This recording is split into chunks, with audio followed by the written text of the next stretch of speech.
Hey, you. Finally. Playing Skyrim normally? I know, right? It's about time. And in case you're new here, by normally, what I really mean is, well, this.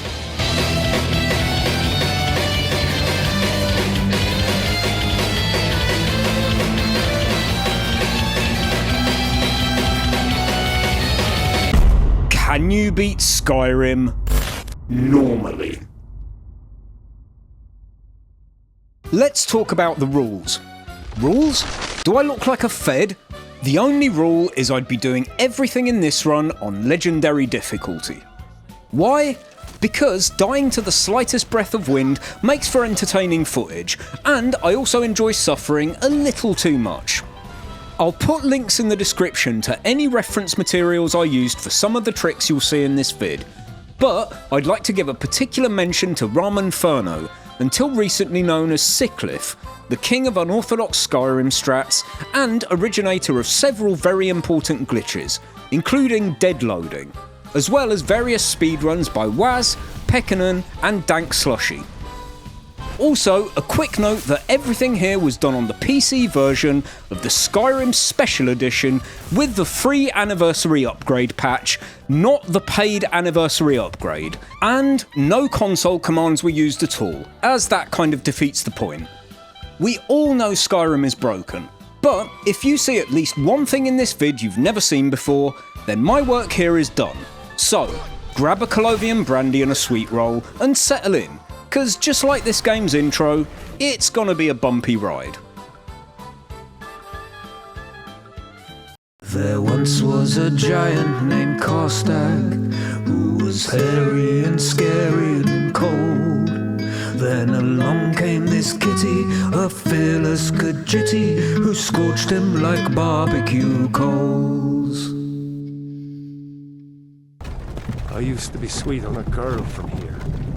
Wonder if Elod is still— Come on! I haven't got all morning! Yes, this one agrees. This one just wants to play Skyrim normally. Before we do anything else though, I need to deal with my deadliest enemy. You and me, buddy, let's go and screw the consequences.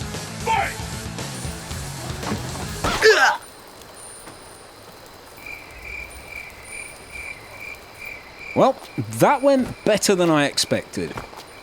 After selling some bits and bobs to pay for a carriage ride to Dawnstar, I raided the hidden chest for some travel money and other things I'd need later, like Grand Soul Gems, spent some of my easily earned gold on an island cruise, and BAM!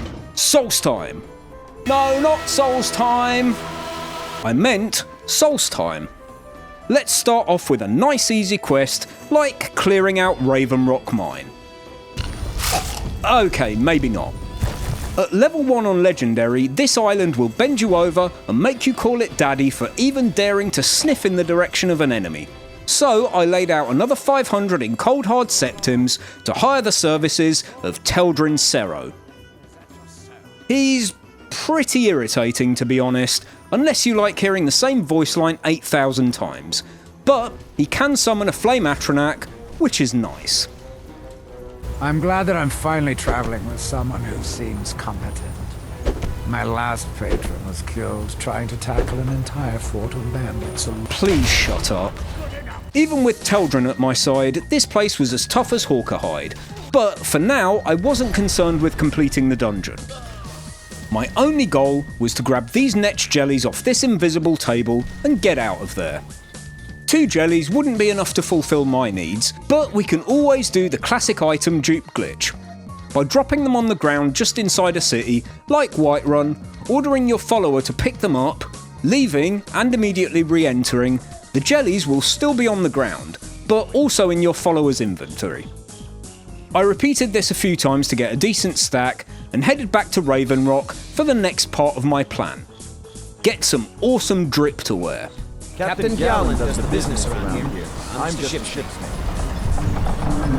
Sure, I could just loot this bone mold set from a dead guard on the beach, but I said I wanted some awesome drip, not the world's ugliest armour. So my ambitions were a little loftier. I wanted Azidol's armour and rings. Normally, this would involve going to the Kolbjorn Barrow dig site, speaking to Rallis to start the Unearthed quest, paying him an extortionate amount of money, and waiting a ridiculous amount of time, but that sounds rubbish. So let's do this instead. Wait until night time so there are no NPCs around, equip a weapon, stand in front of this chair in first person, power attack, jump, and immediately sit down. If you see your arm in this weird position, you've done it right. By clicking on your follower while seated, you can do this. That's not going to happen. Moving too far from Teldrin or staying underground too long in this state will upwarp you to the surface. So I took a slightly longer route around the beach, headed under the cliffs towards the barrow entrance, and ate a netch jelly when directly underneath it to briefly paralyse myself and clip back up to the door. Welcome back, my boy. Now let's go and handle some Draugr. And by let's, I actually mean you do it, because I'm as soft as an ice cream up a Flame Atronach's ass. Now, you might notice a couple of things here. Firstly, there's a big old hole in the ground that shouldn't be there. This is actually good, as by dropping into it you can reach other parts of the dungeon that shouldn't be accessible yet. The other thing is that my arm is permanently stuck in a weird position. This was an unintended glitch caused by using a jelly while in the chair clip state, and completely prevented me from attacking at all. But it's a problem that's easily solved. By dropping down the hole into the black book room and reading it, this fixes the animation bug. And after listening to Hermaeus Mora blah blah blah blah blah really slowly for about 20 minutes, you can just read the book again to return to the barrow. Netch jellies have another use here. By equipping a weapon in your left hand, pushing forward and power attacking against a door and popping a jelly mid-animation, you can clip through most internal doors as long as they don't load into a separate zone. Which means I could grab all of the pieces of Azador's set as well as the rings of Necromancy and Arcana, the latter of which gives you access to one of the best destruction spells in the game, Ignite. Might as well kill Azador while I'm here.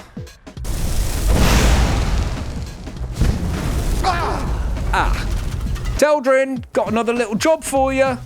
I'll just wait out here if that's okay.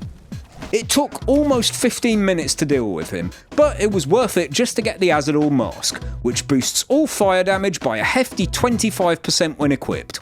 Time to check in with Rallis and complete the quest I hadn't really even started yet. I'll go to Raven Rock and You won't mention this to anyone. If you see me there, just give a nod and I'll lend you a hand if you need it. It's the least I can do. Just Keep this quiet. Safe travels, my friend.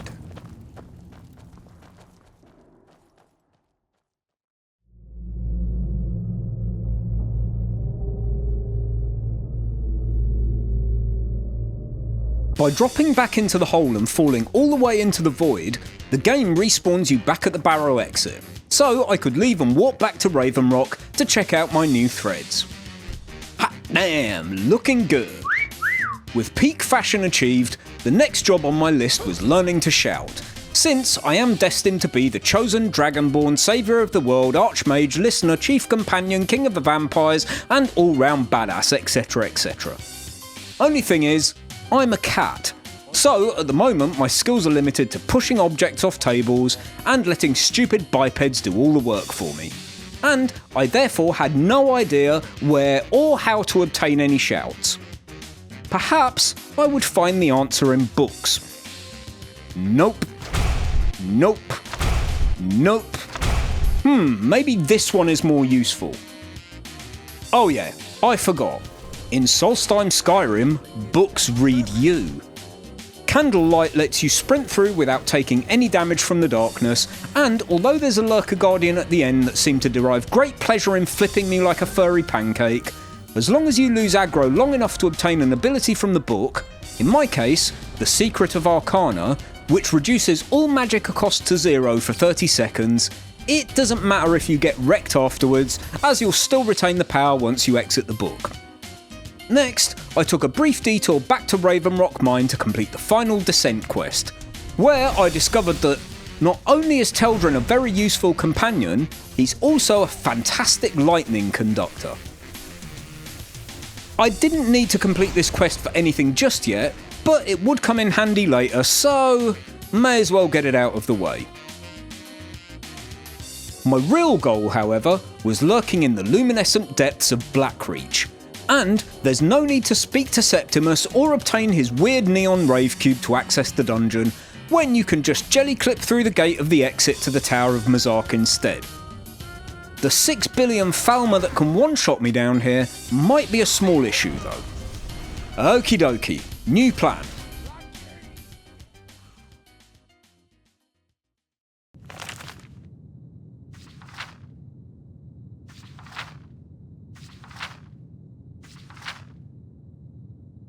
The miscellaneous quest triggered by reading the Ethereum Wars eventually leads to the Lost to the Ages questline, which requires you to collect 4 Ethereum shards, and you can get ahead of the curve here by collecting the first piece from an altar at Deep Throat Coughing.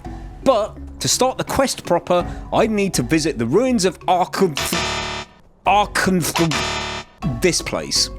After doing my best David Attenborough impression by watching some animal-on-animal violence, I entered to be confronted by the ghost of Catria, who died seeking the legendary Ethereum Forge. I told her I didn't need her help, which was a big fat lie, because even Teldrin struggled to make it through this place, but after reaching the end of the dungeon and obtaining the second shard, she told me I would need to find 2 more shards to access the forge. Luckily, the other 2 are much easier to obtain. The first is in Raldbathar, so I returned to Whiterun to dupe some more delicious netch jelly. What are you looking at? Doesn't I'm look not like afraid much of to you. me. Braith, fuck off, it's 2 in the morning. And then clip through the exit gate to the ruins to reach the final chamber straight away, where I found Catria engaged in combat with a bunch of Dwemer automatons. Teldrin got lost somewhere en route, but no matter. The old COD Zombies circle strats did the job, and with the magic robots dispatched, I could grab the 3rd shard. What to say? I'm glad that's over. The 4th is even easier to get. Just pick an expert lock in the Dwarven storeroom at Mazeltov, Molotov, whatever. With all 4 shards in my oversized pockets, I could rendezvous with Catria again at the ruins of Bethalft, where we opened up the path into the forge itself. Reaching the main chamber here and turning off the steam starts the quest stage to defeat the Guardians of the Forge, which involves dispatching more Dwarven constructs. Luckily, what these guys lack in easy to killness, they more than make up for in being fucking blind. And by just sitting in this alcove to the left of the room, they'll completely ignore you and focus on Teldrin and Catria. With the grunts dead, it was time to take on the Forge Master. I summon the power of ice! Okay, I guess fire beats ice. Back to my safe, cosy little alcove it is then.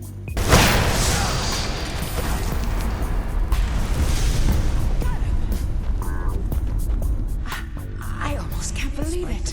We did it. We actually did it. You can only craft 1 item here, and although there is a way to bypass that and craft 2 of the items, that's not necessary for my goals. So I got to work and made the item I'd done all of this for. The Ethereal Crown. Take that out into the world. And if anyone asks, tell them. Yeah, whatever. See you never.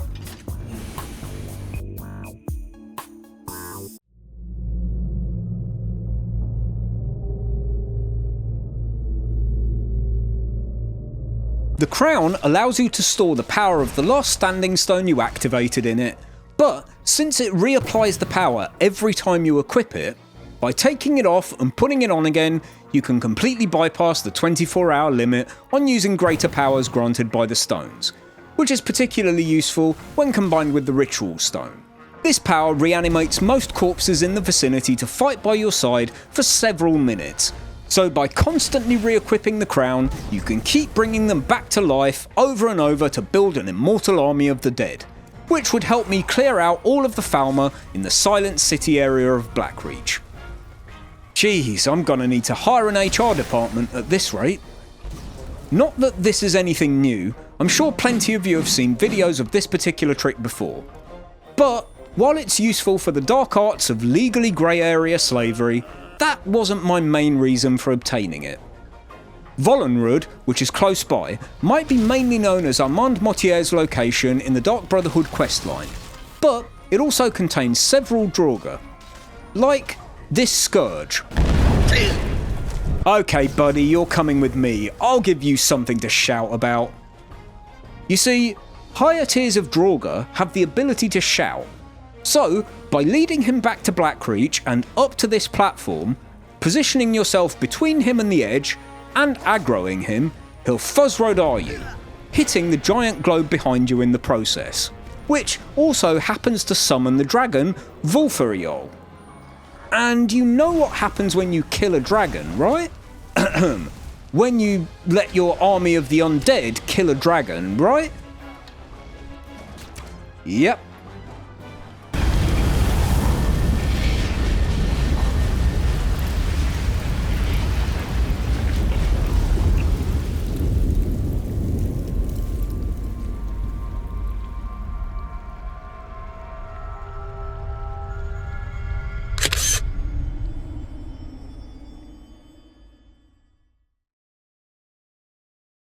This is the only way to obtain a dragon soul before starting the main quest, but since the devs never expected anyone to do this, the Greybeards didn't give a dusty old fuck and the main quest isn't triggered, which is nice because nobody needs the sky to shit out dragons every 2 minutes. What to spend my hard-earned soul on? Animal allegiance? Maybe Aura Whisper? Just kidding, it's slow time. 2 of the words are locked behind quests, but the third can be obtained by fighting through Deepwood Redoubt and skipping up the rocks in the Vale to reach the back door of Hag's End where the word wall is. Now, the keen-eyed amongst you might have noticed that this act isn't called Azidal or Early Dragon Soul, it's called Karstag. You know, this guy. Slow Time and Ignite are the first 2 items on my shopping list, but the next involves joining up with the Dawn Guard by speaking to Isran and Captain Sideburns here. Go see what the vampires were looking for in this dim hollow crypt. With any luck, they'll still be there. You are so right, Isran. Vampires are filthy unholy undead. Just let me take my filthy unholy army of the undead to Dim Hollow Crypt to handle that little problem for you. Hold up, you never told me vampires are straight hotties. Sorry, Isran, I changed my mind. God, I'm such an edgy little aura farmer. For now, the only reason I was here was to obtain the Vampire Lord power. I'd come back to this questline later, but with everything I needed, I grabbed Karstag's skull from the Glacial Cave and it was big boy fucking time. Wait, that sounds way worse than I intended. Here's the play. First, grind a few destruction levels for some perks. Grab an Amulet of Talos, like this one from Fort Dawnguard, and dupe it 4 times. Craft 2 identical helmets, disenchant an item with Fortify Destruction, and enchant one of the helmets with it, making sure to rename it. This step is crucial. Stand in front of Teldrin and activate your vampire transformation while interacting with him on the same frame.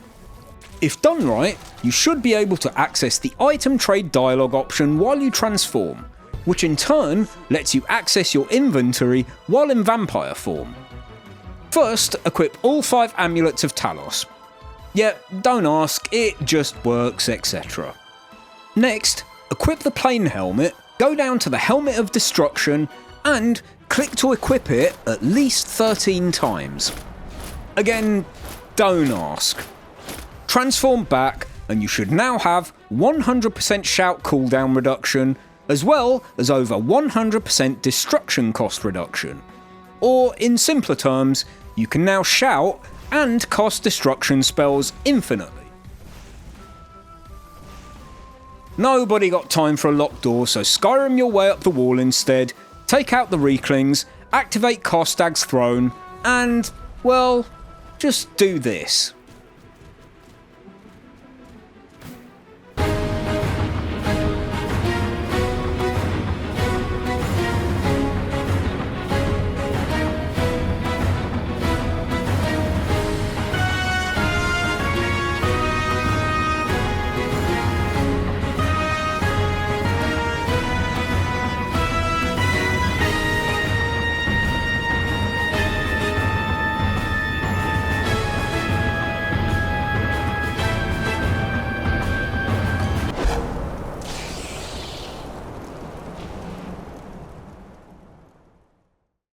That was easy.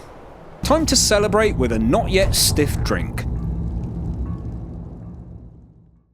He is an average player, but he is the dragon slayer. With one burst of his flames, no dragons remain. How?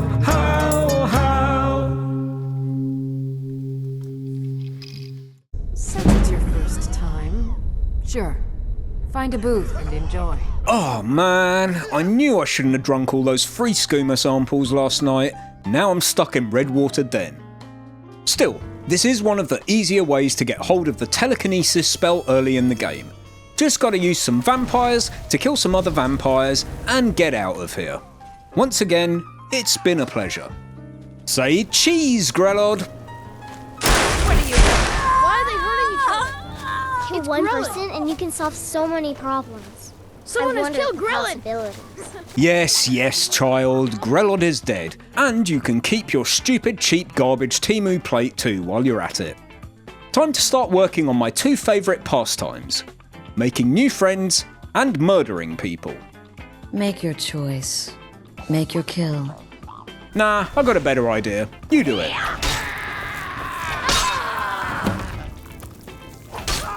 Okay, all three was probably a bit much. Also, you've got a thing on you. Just a brief note if you want to do this. Astrid is the same level as the player during this scene, and since I was using Fury, the highest level I could be to make this work was level 7, as I was a vampire. Speaking of vampires, I should also start levelling up my skill tree in order to unlock a couple of perks. Unearthly Will, which reduces the cost of blood magic by a third, and Vampiric Grip, the single most fun skill in the entire tree. It's such a shame you can only use it in Vampire Lord form, so let's do something about that.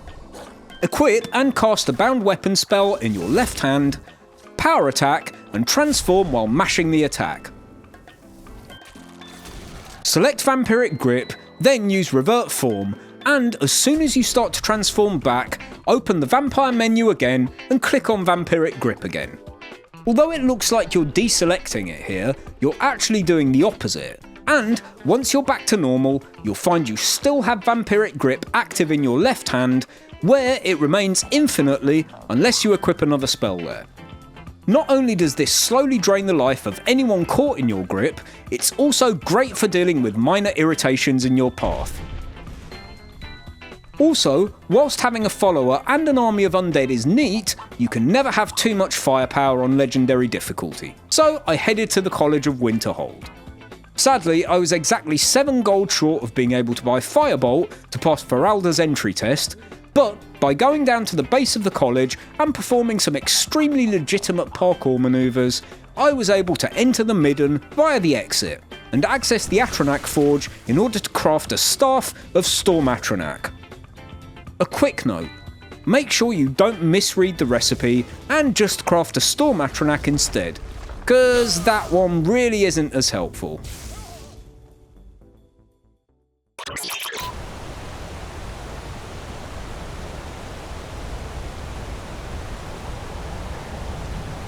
Time to test out my new setup in more, testing conditions. After helping Captain Veleth deal with some ash spawn on the beach near Raven Rock, and reading a note one was carrying, how can they read? I was directed to Fort Frostmoth to handle the threat of General Folks Carius, who until now had been presumed dead. Although the land around the fort is fairly flat, I could still clear out the ash spawn from the perimeter with Vampiric Grip. By launching them straight upwards high enough, the full damage will still kill them. Now to face the General himself. Get over here! Fort Frostmoth will never fall. Sadly, Carius is scripted to be completely invincible until you fight him inside the fort. So my devilish plan of chucking him all the way to Raven Rock and letting the guards take him out came to nothing. But you can still pickpocket the key to the fort off of him to skip straight to the end chamber and fight him. Since ash spawn turn to, ash when they die, the ritual stone is useless here. But with a combo of Teldrin, the Storm Atronak staff, and a touch of crowd control, I could send Carius back to the great beyond, as well as helping myself to his weapon, the Champion's Cudgel. I had no plans to actually use it, but it is the only guaranteed way to obtain the Chaos enchantment, so that's nice.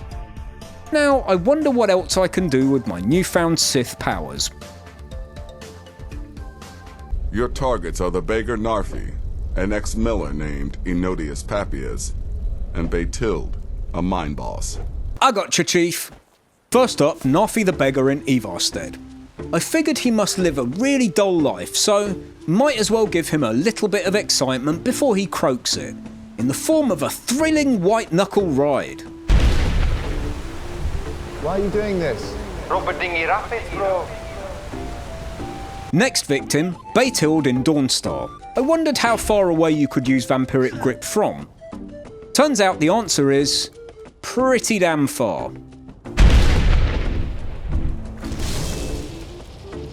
Finally, a trip over to Anger's Mill to deal with Enodius Papias. Okay, thanks Skyrim, very cool. Why are you here? Just to suffer, Enodius, mon ami. Just to suffer. Also, trick shot!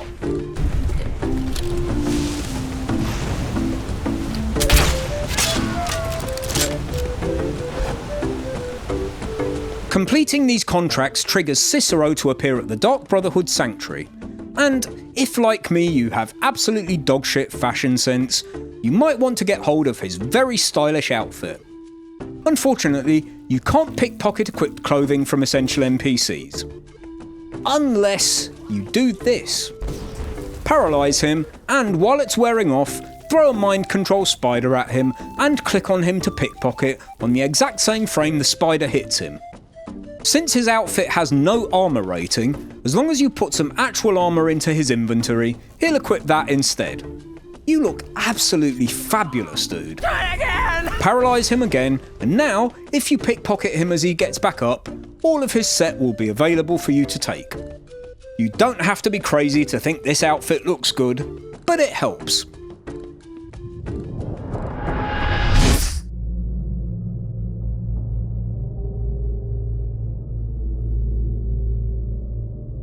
Let's get back to the matter at hand. I accepted Muri's contract and gave Alain Dufont a good old spit roasting before reporting back to Astrid.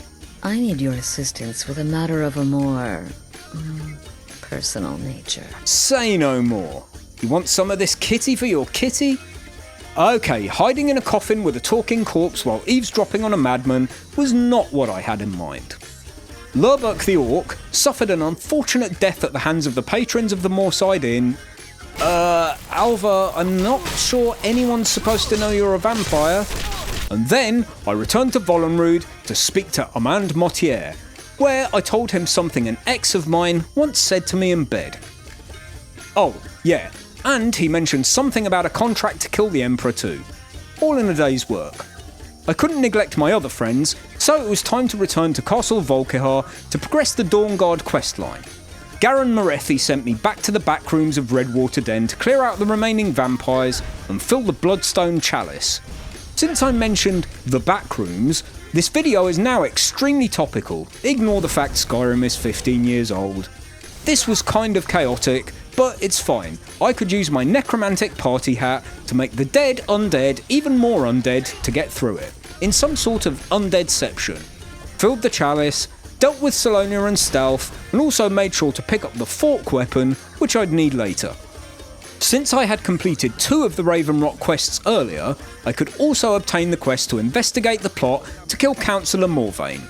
I won't go into too much detail here, but I will say I massively underestimated how much of a pain this turned out to be. Suffice it to say, completing this rewards you with a free fully upgraded house in the form of Severin Manor, and all it cost me was several hours of my time and most of my sanity.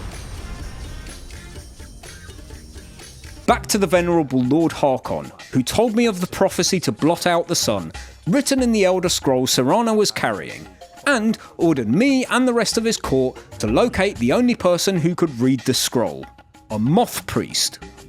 I did all of this now mainly so I could get rid of Teldrin, as he was really getting on my tits at this point, and upgrade him for a hotter, less irritating model. Of course. Let's go. The moth priest Dexion was being held at a cave called Fourbear's Hideout, and after clearing out the Dawn Guard inside, I could persuade him to join our cause. No point trying to talk until we've calmed Dexion down with a relaxing fight. I win! Sadly, upon reading the scroll, it turned out that we would need 2 more scrolls to fully decipher the prophecy. But Serana did have an idea of where her mother may have hidden one of them, and asked me to meet her outside the castle. Now, at this point, she won't follow you anywhere else, so... Hey, Teldrin, I might have been a little hasty earlier. Okay, so the real reason I did this was because I'd need to remove my vampirism in order to get rid of my immunity to poison. Don't worry, it'll be back later. And you can't reach this point in Harkon's quest without it. I would still need access to a transformation though, so it's wolfing time. Fight Farkas or Vilkas or whoever this chump is, get a shield, bully a priest, kill Johnny and the Silverhands, bear witness, and get to wolf maxing. Nom nom nom nom nom nom nom. Let's see here. Yeah, got this note. Don't know. Creepy fella, black robe, couldn't see his face. Paid me a pretty sum to get that into your hands, though.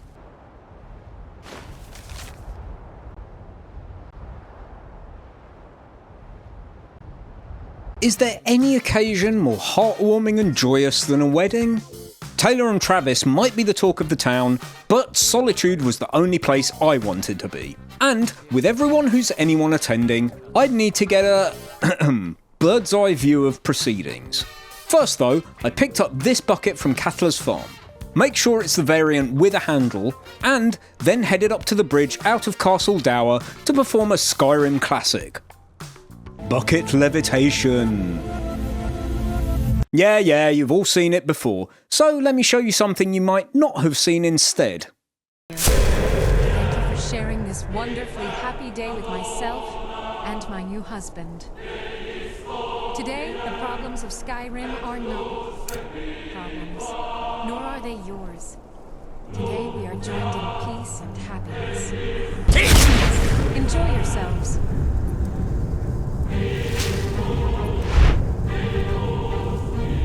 You have all helped to make this a... Victoria! No! The bride has been murdered!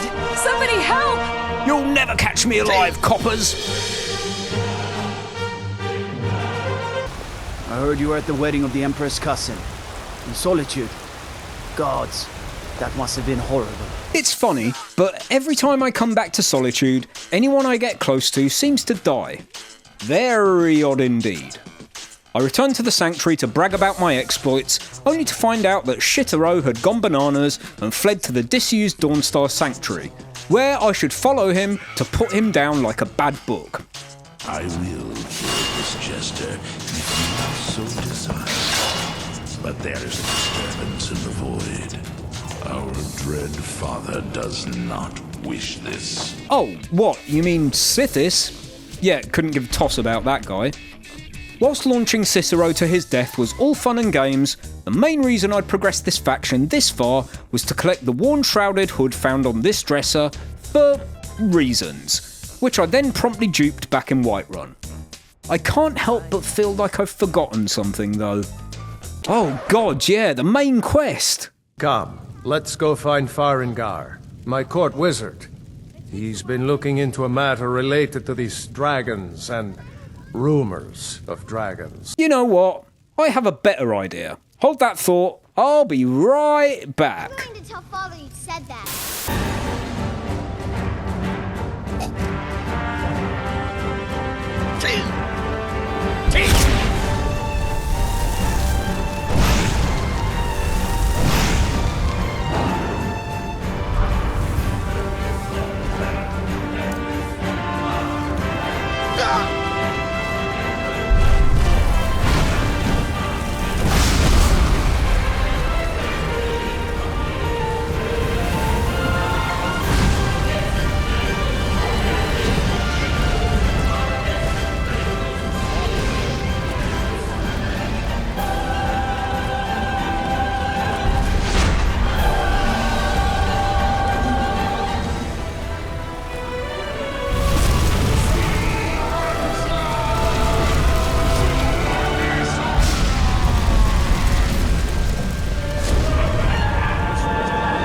Okay, fine. I have some explaining to do. First things first, all credit for this strat goes to Sickliffe, who first theory crafted this kill. So if you want an in-depth explanation of how and why this works, I suggest you go and watch his excellent video. And also credit to Pekkanen, who streamlined the process for their speedrun. We'll get to the meat and potatoes of the matter soon enough. But first I'd need to reach across universes to recruit the help of my Breton nemesis, Weird Al. Al is weird because he likes to just bum rush the main quest with scant regard for any of the fun stuff. But the main reason I'd need him was to make 3 important save states in order to perform an extremely broken glitch called dead loading.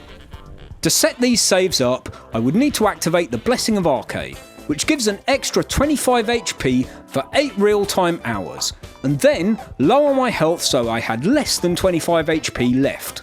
You can do this in any number of ways, like taking fall damage, almost drowning, or just eating a bunch of Scathecraw to ravage your health. I would then need to make 2 saves while in this state. The first, right outside the door to Mistvale Keep, and the second, right at the end of the game, just outside the doors to the Hall of Valor. I'd also need a third save in Skuldafn, just next to the portal to Sovngarde, but this one doesn't require the blessing or the low HP. Now, the magic of dead loading. By returning to the save by the Hall of Valor door, and then loading up my main character save, Weird Al will lose his Blessing of Arche, and since his health was lower than the bonus granted by the blessing, this causes him to die during the load screen. And when you die in a load screen, this allows the save file that's being loaded in to interact with whatever was in front of the character that died.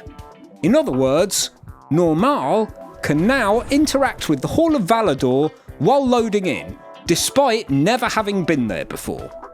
Big success! Entering the Hall of Valor lets you trigger the final quest of the game, Dragon Slayer. So now, it's just a case of going outside and killing Alduin, right? Well, not quite. Not only will you die if you exit the building here, but we also don't have Dragon Rend yet, which means no way to actually kill Alduin. So it's on to phase 2. By saving here, and then performing another dead load with Weird Al's save outside Mistvale Keep, our little Khajiit friend can escape Sovngarde and enter the keep, where we're going to do another Skyrim classic, the Resto loop. Kinda boring, so we're going to do an alternate version which is much easier. Remember the worn-shrouded cowl we duped? This item has an unusual quirk whereby it has no model for Khajiit characters. So, by enchanting one of the copies of it with Fortify Alchemy and renaming it, we can perform a very similar glitch to the helmet stacking from earlier in the vid, but this time no follower or vampire form is required. Just equip the unenchanted one and then spam the Fortify Alchemy version. A lot. Once you have enough stacked, it's time to make some potions as follows.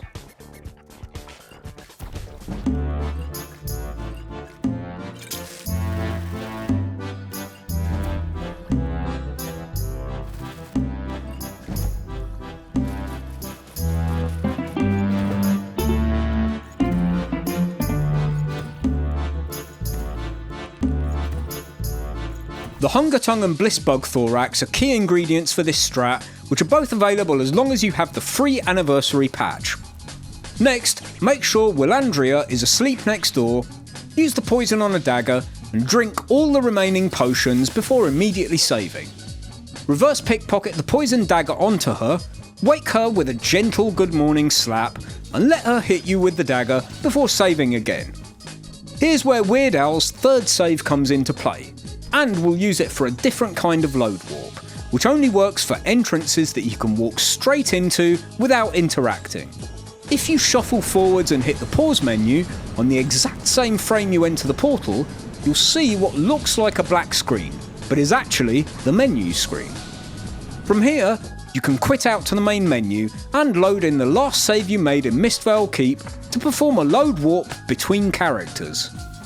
Ta-da! Welcome to Sovngarde, my feline friend. potions only last 1 minute, so we're against the clock here, and we still need to reach Alduin, so it's time for another one of Skyrim's greatest glitch hits, horse tilting. Load up a different save, edge a horse over the edge of a rock until it's vertical, dismount, and load back into the Sovngarde save before your character completely leaves the screen. This carries your momentum across and allows you to launch yourself towards this mound at great speed. Almost there now. The poison with a secondary Fortify illusion effect we were hit with, in combination with the potions with a weakness to poison effect, massively boosts the courage spell. And, for some reason, hitting Alduin with it and boosting his HP past a certain point will actually force him to land immediately even without Dragon Rend. From there, drop down, hit him with the fire, courage again, deal with Sun while the potions are still active, and, well, that's it. Simple stuff, eh? My head hurts. Cleansed his Sovngarde of his evil snare. They will sing of this battle in Shore's Hall forever, but your fate lies elsewhere. Hey, I think I fixed your dragon problem, pal. Farengar. When there's green in the sky and you're covered in eyes, Hermes Mora. When the water's alive and the tentacles writhe, Hermes Mora.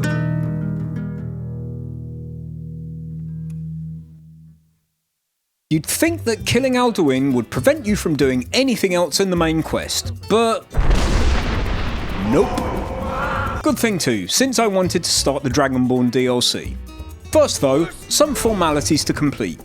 Did you know torches are kind of busted in Skyrim? For example, you can use a torch to take a carriage all the way up to High Hrothgar. Yep, you heard me correctly. Well, sort of, because when I say take a carriage, this is what I mean.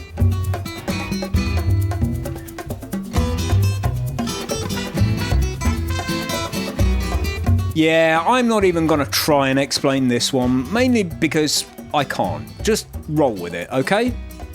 I had hoped to get all the way up to the Greybeards, but close enough. It's jelly time, jelly time, jelly time, jelly.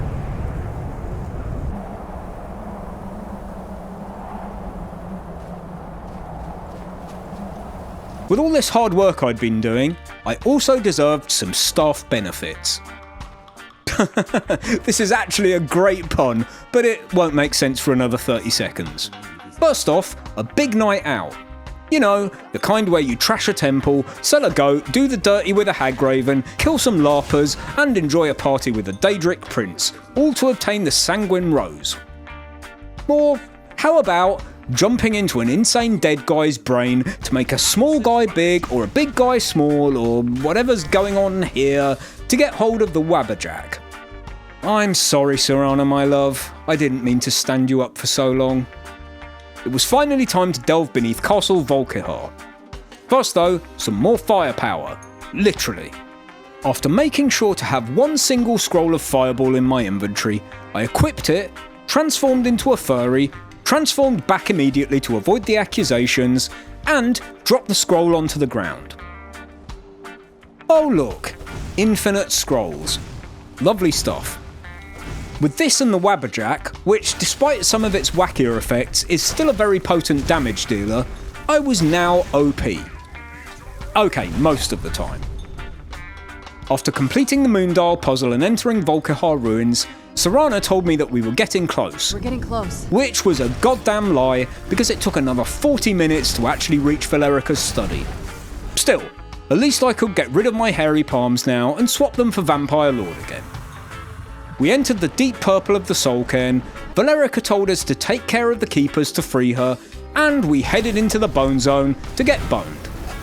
I really didn't think Vampiric Grip would work on the keepers, and I'm not often wrong, but yeah, I was wrong. Durnavir folded like a broken deck chair under the weight of my infinite fireball spam.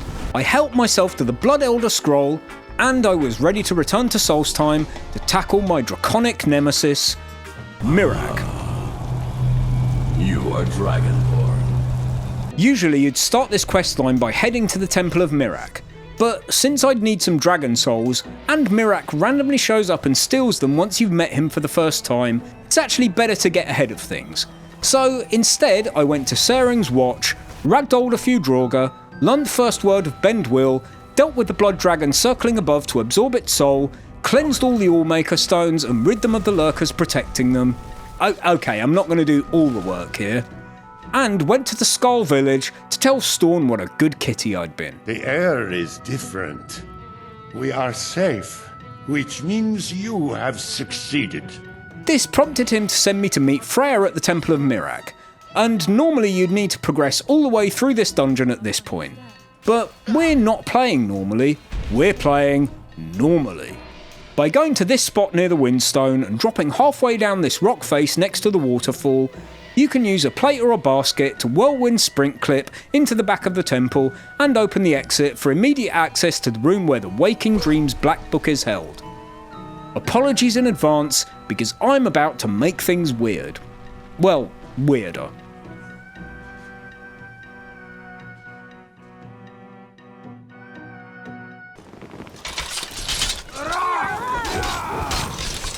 Got to keep my eyes open.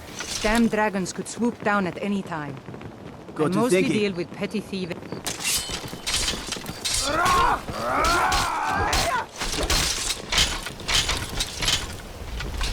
Disrespect the law and you disrespect me. Usually, upon reading the book, you'd be locked into a cutscene where Mirak taunts you and then flies away on his dragon. But what if you could move around during that cutscene? Well, there is a way of doing this that you may be aware of, by arranging to get married and then deliberately missing your wedding at the same time you read the book. But there is a simpler way to achieve the same thing, and it involves using the Elder Scroll we just obtained. Here's how. Stand in front of the Black Book, read the scroll, and then read it again while the first animation is playing. As soon as you can, read the Black Book, and then immediately read the scroll again. I think I see one. Oh, hey Mirak. Fancy seeing you here. I used Vampiric Grip to throw him close to the edge of the platform, wabberjacked him until it turned him into an animal, and immediately jumped into the water to leave the book before he turned back. Why? Well, you'll just have to wait and see. For now, we reported back to Storn, who suggested I speak to Neloth to find out more about the Black Books. There's only two issues here. 1, Neloth is a dick, and 2, the quest to obtain the next Black Book, Epistolary Acumen, is a massive pain. But what if we could bypass all of that?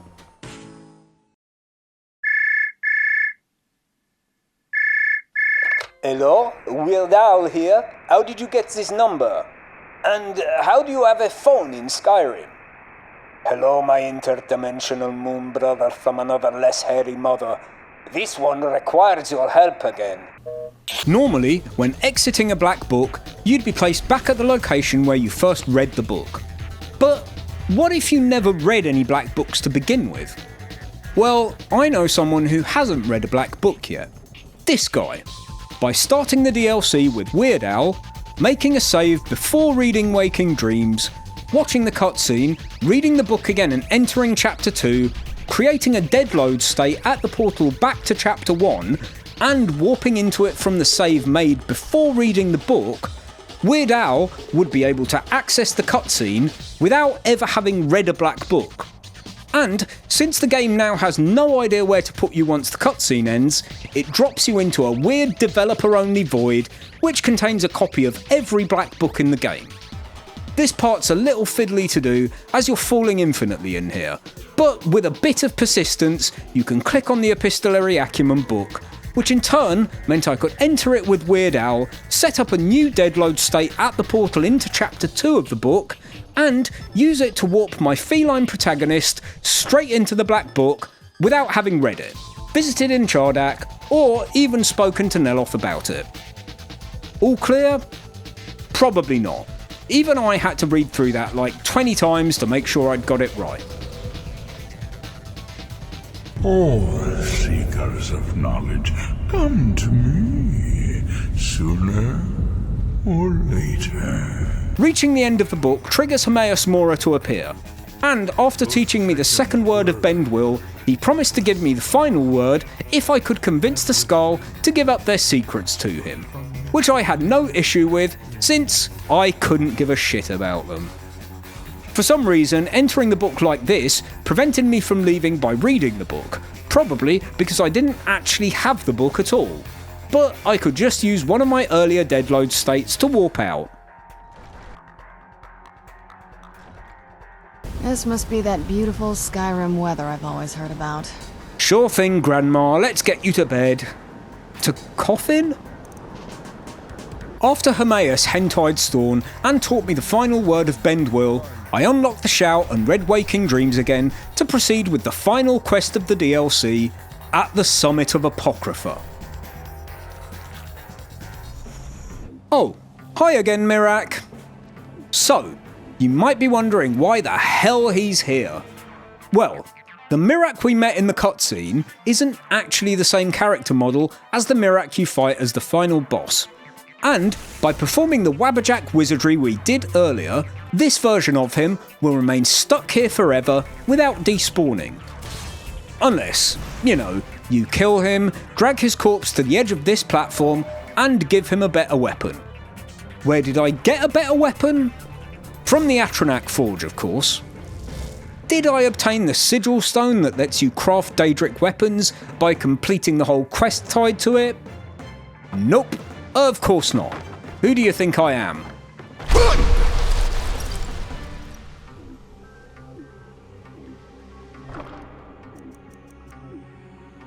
I proceeded through Waking Dreams as intended by collecting and placing the 5 books, summoned Saratar using Bend Will, and flew up to face Mirak, making sure to save once I reached the top. Then, whilst Mirak was busy waffling on about how great he is or something, I ran to this edge, activated Secret of Arcana, and aimed Vampiric Grip down at this barely visible platform. Well, look who it is. Mirak meet Mirak. Mirak really is his own worst enemy, it seems. Get it? No, really. I say this with the emphasis firmly on worst, cause fake baby cutscene Mirak absolutely sucks. You know who doesn't absolutely suck though? Dremora Kinval. Have at it, boys.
Harbored fantasies of rebellion against me.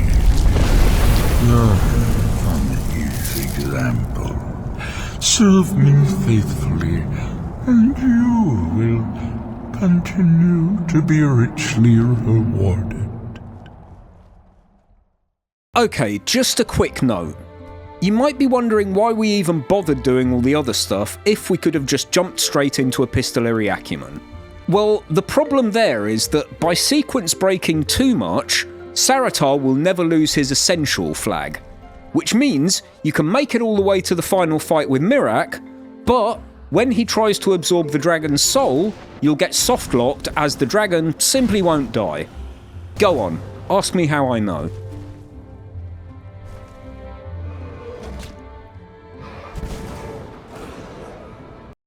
This is the tale of the brave Sir Baron who didn't care for convention or three-act norms or standard song structure or even making these lyrics rhyme.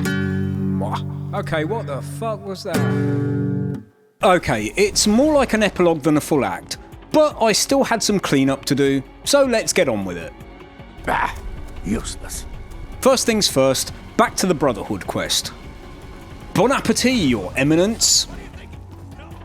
Sadly, this Emperor turned out to just be a decoy, and Commander Marrow and his men were waiting to ambush me outside.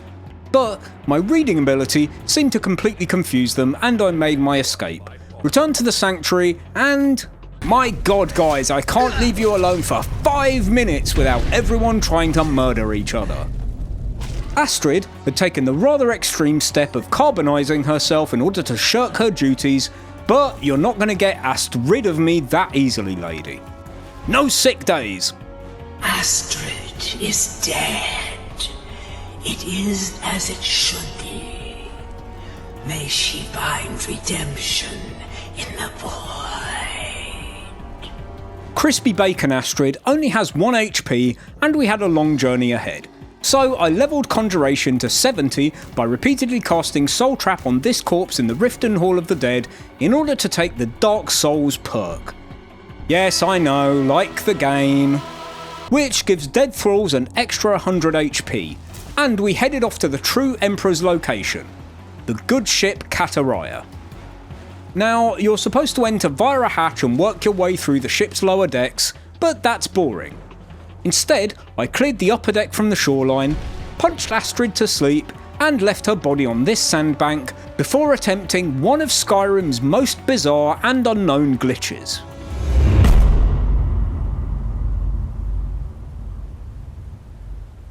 There are 2 types of fork in Skyrim. The ones that you see lying around on tables, which can't be picked up, and the fork weapons, which can be picked up and equipped. Here's the thing though. Don't like those eyes you got. If you're somewhere near a decorative fork, equip the fork weapon and quit out and reload, the game gets confused as to which fork is which, and warps you to the spot where the decorative fork is. Kind of a niche use scenario, except there is actually a 3rd type of fork. This fella is Balbus, a random encounter you can find wandering around Skyrim. Kill him and he drops his unique fork, and it's not just unique because of its name. Although it shares its model with the weapon fork, it's actually a miscellaneous item which you can pick up and keep in your inventory. So, by dropping it on the ground and using the telekinesis spell to pick it up and chuck it onto the upper deck of the Kataraya, and then equipping the fork weapon and doing the quit out, you can warp yourself to the location of Balbus's fork. Come here, Astrid, I'm not done with you yet. We have ourselves an Emperor to kill. Companions and thralls won't follow you into the Emperor's chambers, but by shoulder barging him all the way to the door, talking to him, and then leaving the room while he's still talking to you, he'll follow you outside. Alright, Astrid, time to fulfill your obligations to the Night Mother. Where'd you come from? Good girl. Done and done.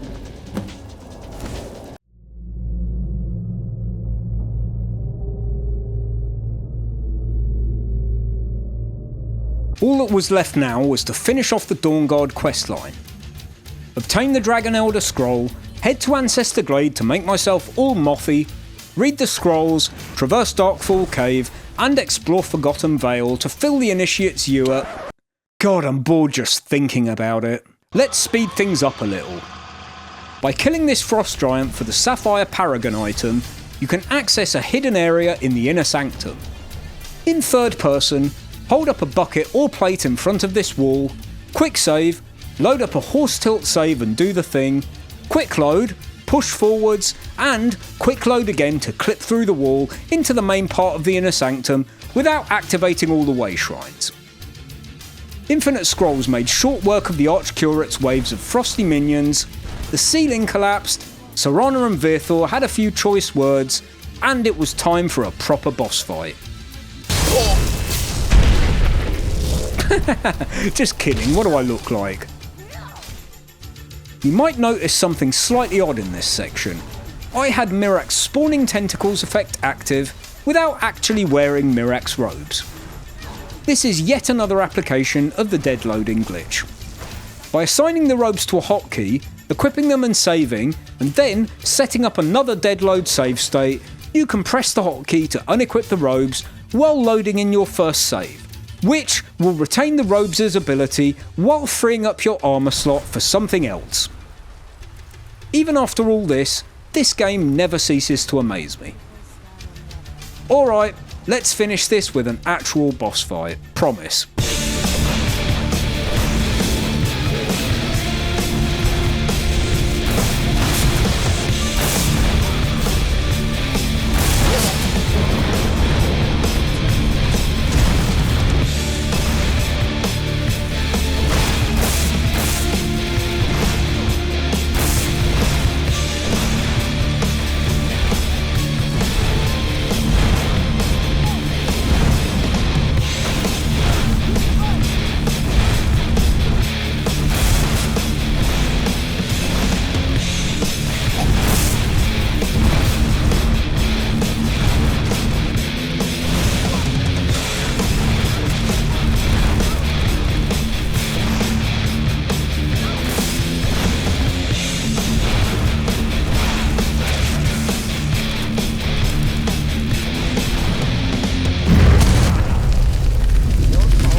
With Harkon reduced to ash, the vampires bowed down to my superiority.